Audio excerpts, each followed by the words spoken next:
Alright, getting into this match here, we do have Wedge playing Justice up against Dr. Dre's Robo-Ky. Not sure I've seen this match before, to be honest. Both pretty weird characters.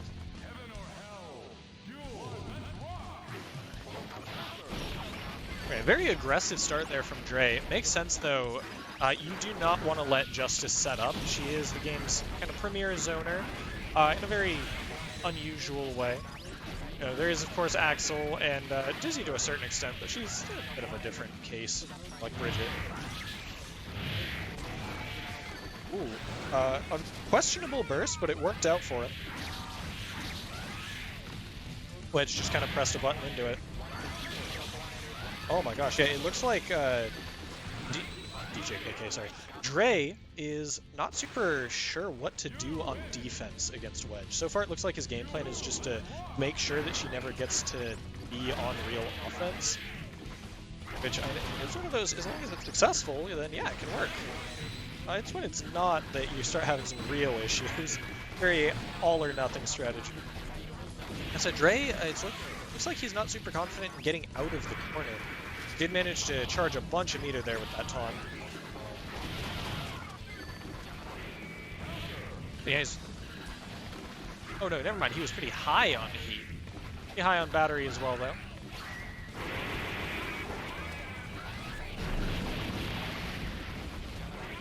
And wow, Wedge is at really low health. It's like one or two good. Yeah, it does block the dust, and that's a rough spot for Dre.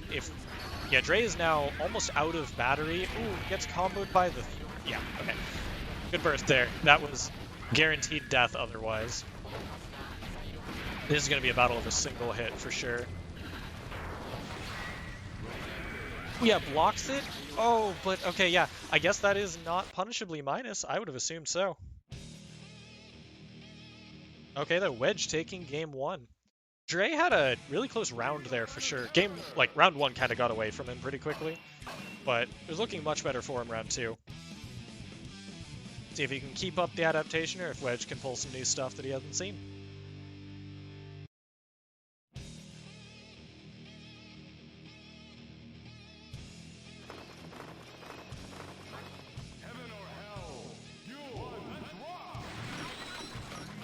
Okay, wow, Dre just, backing all the way off, decided to try and get some meter rather than actually go on the immediate offensive. Fortunately, it didn't work out. He was kind of forced off the little pad. It's interesting that he's setting the pad and then backing off, actually, and then running past it. You do have to be standing on the little mat to get the extra meter.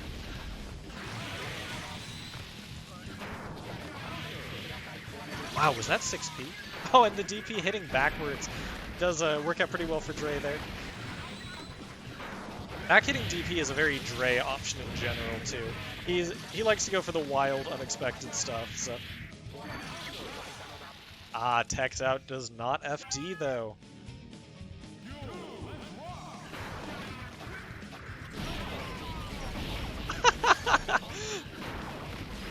Man. Like, stagger pressure is always neat, but sometimes you just see stagger pressure with a move that doesn't feel like it's what you'd expect. I don't know, maybe that knee missile is actually safe on block or something.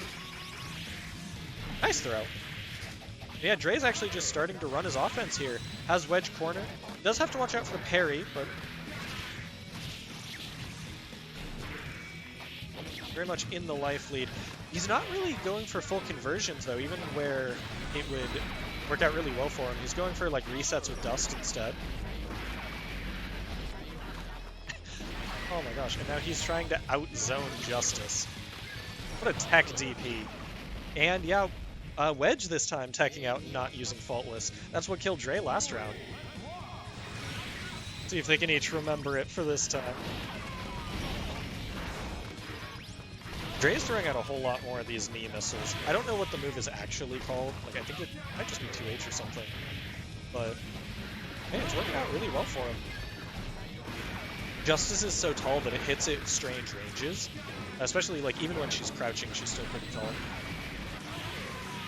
Oh, and nice spacing there to move around the nuke.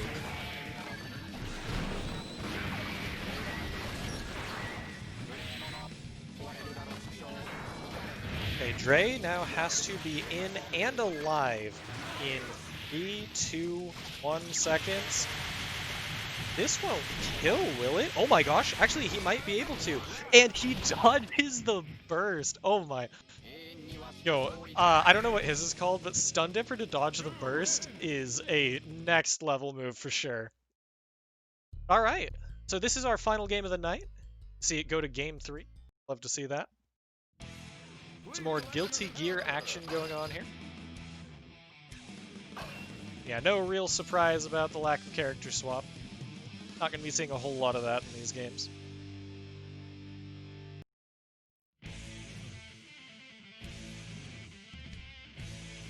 Okay, can anyone in chat tell me what, like, how exactly Justice's counters work? For now, we do have Dre just setting down mats again. Kind of just, so he sets them down, but he doesn't actually use them as, like, I don't know what you call it besides, like, screen anchor points. Like, I'd assume that you'd go and use them. And, oh yeah, ran up too close on the explosion. That said, I think, yeah, okay, Justice is just going to use the time to set up a little bit. Dre's meter does go to waste there. That, the, like, overdrive explosion thing looks really hard to deal with, for sure. Jump over the button, empty hop throw. Not something you generally think of seeing a zoner do, but hey, Justice, she's a zoner, but she gets to do what she wants a lot of the time.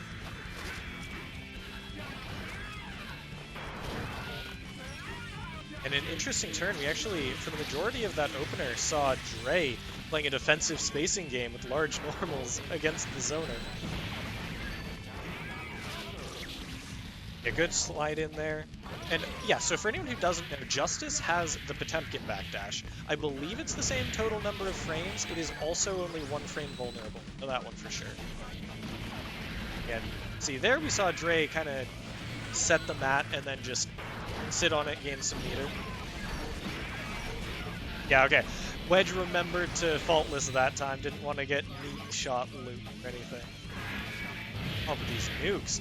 It's covering so much of the screen. This is why it's really rough to let Justice get set up. Because then suddenly, and Dre has got to start using faultless. He's about to die to chip.